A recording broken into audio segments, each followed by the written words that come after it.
अस्सलाम dear student, जैसा कि हम लोगों ने अपना चैप्टर 4 स्टार्ट किया हुआ एक्सरसाइज 4.1 जिसका क्वेश्चन नंबर 1 और 2 हम लोग कर चुके हैं। आज हम लोगों ने स्टार्ट करना है इसका क्वेश्चन नंबर 3। क्वेश्चन नंबर 3 में आपको डिफरेंट अलजेब्रिक एक्सप्रेशंस दिए हुए हैं, हमने उनकी फैक्टराइजेशन करनी है। तो देखते हैं फर्स्ट पार्ट जी। तो हमारे पास फर्स्ट पार्ट है x square plus x minus 12। तो सबसे पहले आपको ये पता होना चाहिए कि हमारे पास फैक्टराइजेशन की ये वाली टाइप है x square plus b x plus c, जिसमें हमारे पास एक्स स्क्वायर के साथ कोई कोफिशिएंट नहीं दिया हुआ। तो इस तरह वाले एक्सप्रेशन की हम फैक्टराइजेशन कैसे करते हैं कि ये जो आपके पास कांस्टेंट सी है हम बनाते हैं इसके फैक्टर, और उन फैक्टर्स को ऐसे रीअरेंज करते हैं कि ऐड सब्ट्रैक्ट करने पे सेंटर वाली टर्म आए और मल्टीप्लाई करने पे लास्ट वाली टर्म आए। तो देखें यहाँ हमारे पास सी है, हमारे पास 12, तो हम 12 के फैक्टर बनाते हैं 2 6 द 12, 2 3 द 6 और 3 1 द 3। तो ये हमारे पास हैं 12 के फैक्टर। हमने इनको ऐसे रीअरेंज करना है कि ऐड सब्ट्रैक्ट करने पे मुझे सेंटर वाली टर्म मिले और मल्टीप्लाई करने पे मुझे लास्ट वाली टर्म मिले। सिर्फ लास्ट वाली टर्म ही ना मिले, उसका साइन भी मिलना चाहिए। ऐसे ही ऐड सब्ट्रैक्ट करने पे भी साइन उसका मिलना चाहिए। तो अब हम क्या करते हैं, हम इन्हीं फैक्टर्स को ऐसे रीअरेंज करेंगे कि मेरा ऐड सब्ट्रैक्ट करने पे प्लस एक्स आए और मल्टीप्लाई करने पे माइनस 12 आए। तो देखें आपके पास 2 2 द 4 होता है। 4 में से अगर आप 3 को माइनस करेंगे तो हमें x मिल जाएगा। अब आप देख रहे हैं कि x के साथ हमें प्लस साइन चाहिए, तो हम बड़ी वैल्यू के साथ प्लस साइन लगाएंगे और 3 के साथ माइनस साइन लगाएंगे। क्यों? क्योंकि हमें माइनस 12 चाहिए। जब प्लस 4 माइनस 3 से मल्टीप्लाई होगा तो हमें माइनस 12 मिलेगा। तो अब आप क्या करते हैं, पहले दोनों में से हम कॉमन लेते हैं x को, तो अंदर आपके पास आएगा x प्लस 4। अब एक चीज़ का आप यहाँ ख्याल रखिएगा कि जो एक्सप्रेशन आपका ब्रैकेट में यहाँ है वही एक्सप्रेशन आपका ब्रैकेट में यहाँ आना चाहिए। अगर ये दोनों एक्सप्रेशन ब्रैकेट वाले आपके सेम नहीं है तो इट मीन आपकी फैक्टराइजेशन रॉन्ग है। तो आपको अगर नहीं पता चल रहा कि यहाँ हमने कॉमन क्या लेना है, तो सबसे पहले आप ब्रैकेट में वही एक्सप्रेशन लिख लें जो आपने पीछे लिखा है। फिर उसके बाद देखें कि ऊपर मुझे 3x चाहिए, तो मीन वो मुझे 3 कब मिल सकता है, जब बाहर आप 3 लिखें। यहाँ 4 लिखा हुआ है और हमें चाहिए 12, तो मीन 3 4 से मल्टीप्लाई होगा तो हमें 12 मिलेगा। आप देखें यहाँ हमारे पास प्लस साइन था तो हमने माइनस बाहर कॉमन ले लिया। तो हमारे पास फैक्टर क्या होंगे, x प्लस 4 और x माइनस 3। ये था हमारा फर्स्ट पार्ट। अब हम देखते हैं सेकंड पार्ट। सेकंड पार्ट भी आपके पास है एक्स के plus 7 x plus 10। Again same यही वाली फॉर्म है जिसमें हम लास्ट अपने सी के फैक्टर्स बनाते हैं। मीन हम यहाँ 10 के फैक्टर बनाएंगे, 2 5 द 10, 5 1 द 5। अब आपके पास ये दो फैक्टर्स हैं 2 और 5, और आप इस 1 को भी एज अ फैक्टर कंसीडर कर सकते हैं जब हमें ज़रूरत पड़ेगी तब। तो अब 5 और 2, अब आप देखें 5 में 2 को ऐड करें तो हमें 7x मिलता है, और जब 5 2 से मल्टीप्लाई होता है तो हमें 10 भी मिलता है। तो इसके फैक्टर बनेंगे प्लस 5x प्लस 2x। इन दोनों में से आप x कॉमन लेंगे, अंदर आएगा x plus 5। Same as it is आप यहाँ लिख दें x प्लस 5। यहाँ से हमें क्या कॉमन लेना होगा, 2 कॉमन लेना होगा। ठीक है, तो हमारे पास फैक्टर बनते हैं x प्लस 5 और x प्लस 2। नेक्स्ट है हमारे पास third part x square minus 6x plus 8। Same ये भी वही फॉर्म है। यहाँ हमने बनाने हैं 8 के फैक्टर्स जो कि आपके सामने बने हुए हैं। तो अब हम इन्हें कैसे रीअरेंज करते हैं कि इन्हें ऐड सब्ट्रैक्ट करने पे हमें माइनस 6x मिले और मल्टीप्लाई करने पे प्लस 8 मिले। तो देखें माइनस 4x माइनस 2x, जब हम इन दोनों को ऐड करेंगे तो हमें माइनस 6x मिलेगा, और जब माइनस से माइनस मल्टीप्लाई होगा तो हमें प्लस 8 मिलेगा। तो आपके पास क्या आएगा, हमने पहले दो में से कॉमन लेना है x को, तो अंदर आ जाएगा x माइनस 4। यहाँ भी आप लिखते हैं x माइनस 4। अब यहाँ हम कॉमन लेंगे माइनस 2, तो अब आपके पास आंसर आएगा x माइनस 4 x माइनस 2। अब है हमारे पास फोर्थ पार्ट है x square minus x minus 56। यहाँ हमने फैक्टर बनाने हैं 56 के।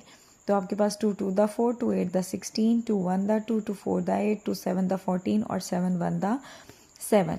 अब इन फैक्टर्स को हमने ऐसे रीअरेंज करना है कि ऐड सब्ट्रैक्ट करने पे हमें माइनस एक्स मिले और मल्टीप्लाई करने पे माइनस 56 मिले। तो हमने फैक्टर्स बनाए हैं माइनस 8x प्लस 7x। जब इनको सॉल्व करेंगे, डिफरेंट साइन है तो हमें माइनस एक्स मिलेगा, और जब माइनस 8 मल्टीप्लाई होगा प्लस 7 से तो हमें माइनस 56 मिलेगा। इन दोनों में से हम अपने x को कॉमन लेते हैं, तो अंदर हमारे पास आएगा x माइनस 8 प्लस 7, और यहाँ हमारे पास आएगा x माइनस 8। तो आपके पास यहाँ आ जाएगा x माइनस 8 और x प्लस 7। तो ये था हमारा फोर्थ पार्ट। अब हम देखते हैं अपना नेक्स्ट पार्ट जी। अब है हमारे पास फिफ्थ पार्ट जो कि है x square minus 10x minus 24। Again यहाँ हम बनाएंगे 24 के फैक्टर्स जो कि आपके पास हैं 2 2 2 3। तो हमने इनको ऐसे रीअरेंज करना है कि ऐड सब्ट्रैक्ट करने पे माइनस 10x मिले और मल्टीप्लाई करने पे माइनस 24 मिले। तो हमने कैसे रीअरेंज किया है कि 2 और 3 2 द 6 6 2 द 12। तो हमने लिखा है +2x माइनस 12x।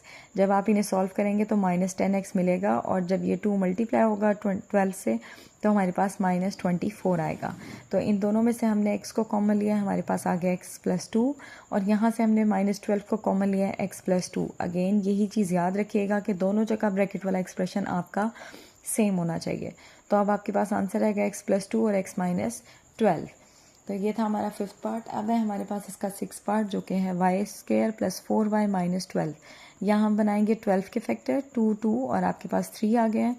इन्हें ऐसे रीअरेंज करना है कि ऐड सब्ट्रैक्ट करने पे +4y मिले और मल्टीप्लाई करने पे -12 मिले सिर्फ। तो हम लिखते हैं +6y - 2y, हमें +4y मिलेगा, और जब 6 2 से मल्टीप्लाई होगा तो हमें -12 मिलेगा। तो यहाँ हमने y कॉमन लिया, अंदर y+6, यहाँ भी y+6। अब हम देखते हैं कि हमें कॉमन क्या लेना है, हमें कॉमन -2 लेना है। तो आपके पास आंसर है y+6 y - 2। अब है हमारे पास इसका 8th पार्ट y² + 13y + 36। तो y² + 13y + 36, यहाँ हम फैक्टर बनाएंगे 36 के, जो आपके पास आते हैं 2 2 3 3। तो हम इसे रीअरेंज करते हैं 3 3 = 9 और 2 2 = 4। जब 9 में 4 ऐड होंगे तो हमें 13y मिलेगा, और जब 9 4 से मल्टीप्लाई होगा तो हमें 36 मिलेगा। तो यहाँ हमने y कॉमन लिया, अंदर y+9 आ जाएगा, और यहाँ हम 4 कॉमन लेंगे। तो आपके पास आंसर आएगा y+9 y+4। अब है हमारे पास क्वेश्चन नंबर 3 का लास्ट पार्ट जो कि x² - x - 2। यहाँ हम बनाएंगे -2 के फैक्टर। उन्हें ऐसे रीअरेंज करना है कि ऐड सब्ट्रैक्ट करने पे हमें -x मिले और मल्टीप्लाई करने पे -2। तो हमने फैक्टर बनाए हैं -2x + x, तो हमें सॉल्व करने पे -x मिलेगा, और जब -2 1 से मल्टीप्लाई होगा तो हमें -2 मिलेगा। तो यहाँ हमने कॉमन लिया x को, अंदर आएगा x-2, और यहाँ हम कॉमन लेंगे +1 जो कि अंदर आएगा x-2। तो आपका आंसर है x-2 x+1। तो ये आपका क्वेश्चन नंबर 3 कंप्लीट हो गया। अब हम देखते हैं क्वेश्चन नंबर 4। जी, अब हमारे पास क्वेश्चन नंबर 4 है। क्वेश्चन नंबर 4 में भी अगेन वो आपको फैक्टराइज करने के लिए कह रहा है, लेकिन यहाँ आपके अलजेब्रिक एक्सप्रेशन चेंज हो गए हैं। तो देखते हैं इसका सोल्यूशन। जी, तो ये है हमारे पास क्वेश्चन नंबर 4 का फर्स्ट पार्ट जो कि आपके पास है 2x² + 7x + 3। अब ये हमारे पास फैक्टराइजेशन की ये वाली टाइप है ax² + bx + c। इसमें आप नोट करें x² के साथ a है, लेकिन जो भी आपने क्वेश्चन नंबर 3 सॉल्व किया था उसमें x² के साथ हमारे पास कोई नंबर नहीं दिया हुआ था, तो हमने c के फैक्टर बनाए थे, ठीक है। लेकिन ये इस टाइप में हमारे पास x² के साथ आपको a दिया होता है, तो इसकी फैक्टर्स बनाने का तरीका क्या है कि ये वाला a आपका मल्टीप्लाई होता है c से, और जो आंसर आता है हम बनाते हैं उसके फैक्टर्स। उन्हें ऐसे रीअरेंज करता है कि ऐड सब्ट्रैक्ट करने पे हमें सेंटर वाली टर्म मिलती है और मल्टीप्लाई करने पे AC मिलता है। तो यहाँ अब आपका A 2 है और C हमारा 3 है, तो हमारे पास AC आता है 6। तो हमने 6 के फैक्टर्स बनाए हैं 2 और 3। उन्हें ऐसे रीअरेंज करना है कि ऐड सब्ट्रैक्ट करने पे हमें +7x मिले। तो देखिए +6x + 1, ये जो एक ये नीचे वाला 1 है इसको भी हमने एज अ फैक्टर यूज़ किया है। 6x में 1 को ऐड करेंगे तो हमें 7x मिलेगा, और जब 6 आपका 1 से मल्टीप्लाई होगा तो हमें 6 मिलेगा। तो हमने पहले दोनों में से 2x को कॉमन लिया, अंदर आ जाएगा x+3, यहाँ भी आ जाएगा x+3, तो हमारे पास कॉमन आएगा +1। तो अब आपका आंसर है 2x + 1 और x+3। अब है हमारे पास सेकंड पार्ट भी अगेन वही वाली टाइप है जिसमें आपका 2 मल्टीप्लाई होगा 15 से, तो हमारे पास आता है 30। तो हमने यहाँ पे बनाए हैं 30 के फैक्टर्स 2 1 * 2 2 5 * 10, और फिर आपके पास ये 3 की टेबल पे डिविजिबल होगा 3 5 * 15 और 5 1 * 5। तो इन फैक्टर्स को हम ऐसे रीअरेंज करते हैं कि ऐड सब्ट्रैक्ट करने पे +11x आए, तो हमने लिखा है +6x + 5x और +15, और मल्टीप्लाई करने पे देखिए जब 6 5 से मल्टीप्लाई होगा तो हमें 30 मिलेगा। तो इन दोनों को हमने कॉमन लिया, हमारे पास आ जाएगा 2x, अंदर आएगा x+3, यहाँ हम 5 कॉमन लेते हैं, अंदर आएगा x+3। तो अब आपके पास है x+3 2x + 5। अब है हमारे पास थर्ड पार्ट है हमारे पास 4x² + 13x + 3। इसमें 4 मल्टीप्लाई होगा आपका 3 से, तो आपके पास आएगा 12 के हमने बना लिए हैं फैक्टर्स। तो अब हम क्या लिखते हैं 12x + x, तो हमारे पास आ जाएगा 13x, और जब आपका 12x मल्टीप्लाई होगा 1 से तो हमें मिलेगा 12x। तो अब आप इन दोनों में से कॉमन लेंगे 4x को, अंदर आएगा x+3, यहाँ हम कॉमन लेंगे +1 को, तो आपके पास फाइनल आंसर आता है 4x + 1 और x+3। अब है हमारे पास इसका फोर्थ पार्ट जो कि आपके पास 3x² + 5x + 2। अगेन यहाँ 3 हमारा मल्टीप्लाई होगा 2 से, तो आपके पास 6 आएगा। हम 6 के फैक्टर बनाते हैं तो आपके पास आता है 3x + 2x + 2। अब पहले दोनों में से हम कॉमन लेते हैं 3x को, तो अंदर आ जाएगा x + 1, यहाँ भी आपके पास आएगा x प्लस 1, तो हमें कॉमन लेना होगा बाहर 2।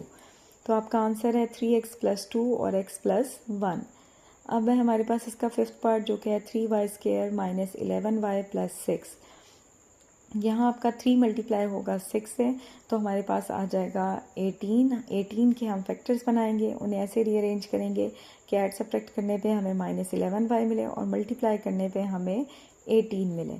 तो हमारे फैक्टर बनते हैं माइनस 9y माइनस 2y, आपको इन्हें ऐड करने पे मिलेगा माइनस 11y, और जब माइनस 9 मल्टीप्लाई होगा माइनस 2 से तो हमारे पास आएगा प्लस 18।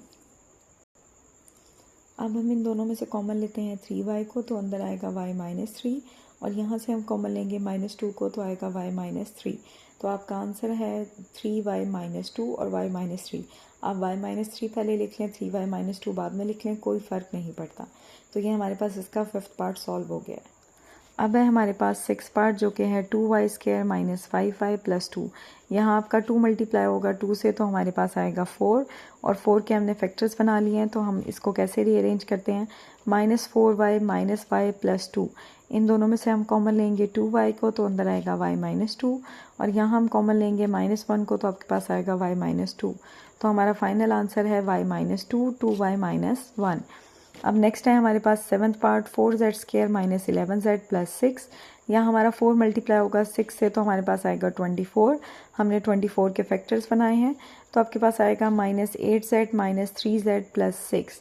इन दोनों में से हम कॉमन लेंगे 4z को, तो अंदर आएगा z माइनस 2। यहाँ से हम कॉमन लेंगे माइनस 3 को, तो अंदर आएगा z माइनस 2। तो आपका फाइनल आंसर है 4z माइनस 3z माइनस 2। अब है हमारे पास इसका लास्ट पार्ट जो कि है 6 प्लस 7x माइनस 3x²। ये हमारे पास रीअरेंज करके नहीं दिया हुआ, इसको सबसे पहले हम रीअरेंज करते हैं, क्योंकि पहले हमारे पास x² वाली टर्म आती है, फिर x वाली टर्म और फिर कांस्टेंट। तो इसको हम रीअरेंज करेंगे, तो 3x² के साथ साइन माइनस का है, 7x के साथ प्लस का है, और 6 के साथ भी प्लस का साइन है। अब हम क्या करते हैं, देखें x² वाली टर्म के साथ माइनस साइन आ रहा है, तो हम क्या करते हैं कि ओवरऑल कंप्लीट एक्सप्रेशन को माइनस साइन से मल्टीप्लाई कर देते हैं। जब हम मल्टीप्लाई करेंगे तो यहाँ प्लस हो जाएगा, यहाँ माइनस हो जाएगा, और यहाँ भी माइनस हो जाएगा। अब आपका 3 मल्टीप्लाई होगा 6 से, तो हमारे पास आएगा 18। अब हमने 18 के फैक्टर्स बनाए हैं, वो क्या है, माइनस 9x प्लस 2x। जब आप इसे सॉल्व करेंगे तो हमें माइनस 7x मिलेगा, और जब माइनस 9 प्लस 2 से मल्टीप्लाई होगा तो हमें माइनस 18 मिलेगा। तो हम कॉमन लेंगे इन दोनों में से 3x x माइनस 3 को, और यहाँ कॉमन लेंगे प्लस 2x माइनस 3। तो आपके पास आंसर आएगा 3x प्लस 2 और x माइनस 3। तो ये था हमारे पास एक्सरसाइज 4.1 के क्वेश्चन नंबर 4 का last part. Thank you so much, but don't forget to subscribe the channel for more videos.